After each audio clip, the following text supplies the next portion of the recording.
Assalamualaikum warahmatullahi wabarakatuh. Waalaikumsalam warahmatullahi wabarakatuh. Perkenalkan, saya Hamdi Waslan Fauji dan teman saya Bulan dari Halimah Tusadia. dari kelompok satu ingin menerangkan tentang memaknai peristiwa sejarah dan nilai-nilai budaya bangsa untuk menggalang persatuan Indonesia.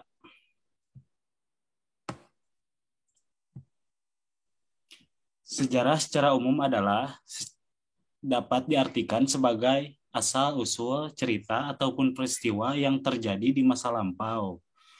Peristiwa yang dimaksud adalah peristiwa yang benar-benar terjadi dan berdasarkan fakta. Ada juga makna persatuan yang ditunjukkan para tokoh-tokoh zaman kerajaan, antara lain yaitu satu, toleransi. Toleransi itu adalah sikap menghargai pendapat atau pemikiran orang lain yang berbeda dengan kita, serta saling tolong-menolong antar sesama atau hidup berdampingan tanpa memandang suku, ras, agama, dan antar golongan. Yang kedua, ada juga tenggang rasa.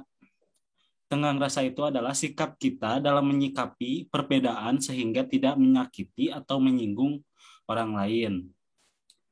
Yang ketiga, menghargai. Menghargai adalah menghargai sesama juga berhubungan dengan sikap toleransi dalam menyikapi perbedaan berupa budaya, agama, maupun suku dari orang lain di sekitar kita. Yang keempat adalah menghormati. Menghormati juga bisa disebut menghormati sesama suku, ras, dan budaya.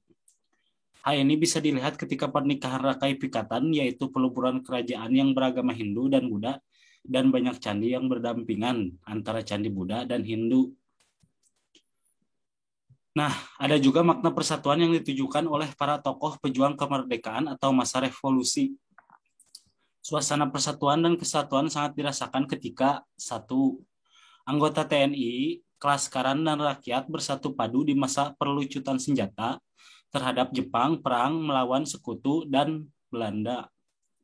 Dua, Belanda menciptakan negara-negara bagian dan daerah otonom dalam negara federal sebagai upaya memecah belah bangsa Indonesia. Akibatnya muncul berbagai kesulitan di bidang politik dan ekonomi di rakyat Indonesia, sehingga banyak yang menuntut Indonesia kembali ke negara kesatuan yang terwujud pada 17 Desember 1950. Nah, ada juga isu yang berkaitan dengan penyelewengan nilai-nilai budaya untuk menggalang persatuan. Perpecahan dua kubu pendukung Capres dan Cawapres. Pada awal pemilihan Presiden 2014, suasana memanas dikarenakan aksi berbalas protes antar saksi Capres dan Cawapres 1 versus Capres dan Cawapres 2 dikarenakan dua kubu yang bertarung mengklaim kemenangan masing-masing.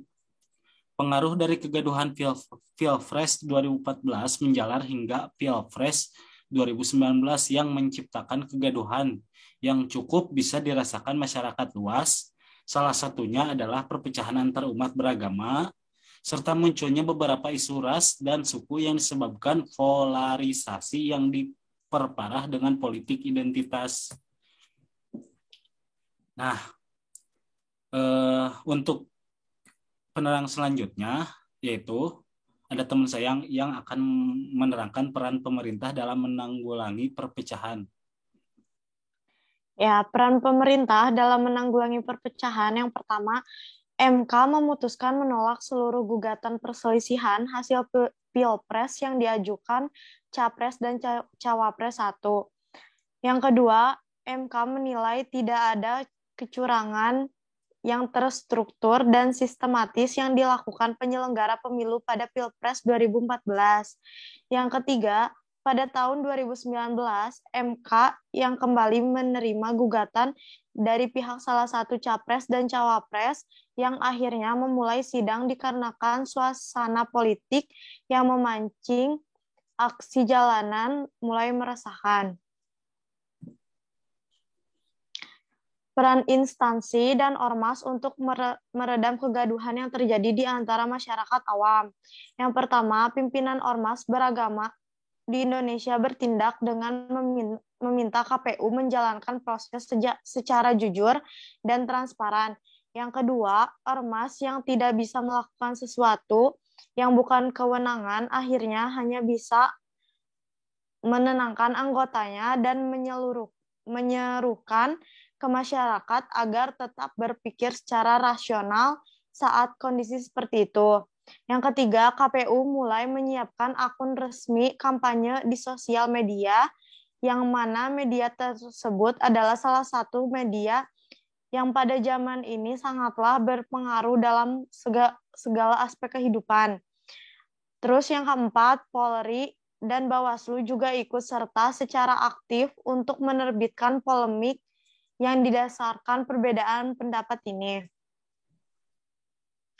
Nah, peran kita sebagai masyarakat untuk tidak memperparah suasana, yang pertama mempelajari pola pikir pada pendahulu kita yang sudah berjuang bersatu untuk menegakkan bangsa.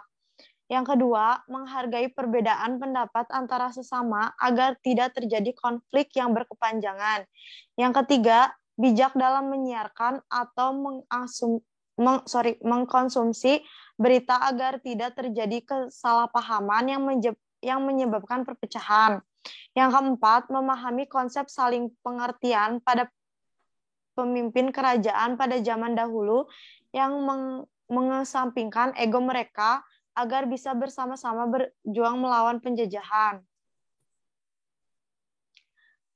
Nah, yang berikutnya, tidak menyinggung suku, ras, dan agama ketika terjadi perselisihan yang seharusnya perselisihan tersebut dapat diselesaikan dengan hukum dan konstitusi.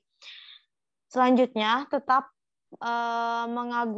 mengagungkan semangat nasionalisme di kalangan mahasiswa dan semangat persatuan di lingkungan sekitar.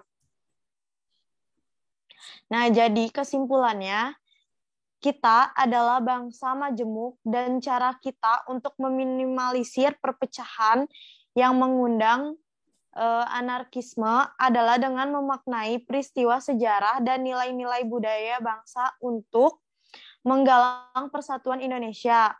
Agar tidak terjadi perpecahan yang sama sekali tidak mencerminkan nilai persatuan yang dicontohkan oleh para pendahulu kita. Apakah ada pertanyaan?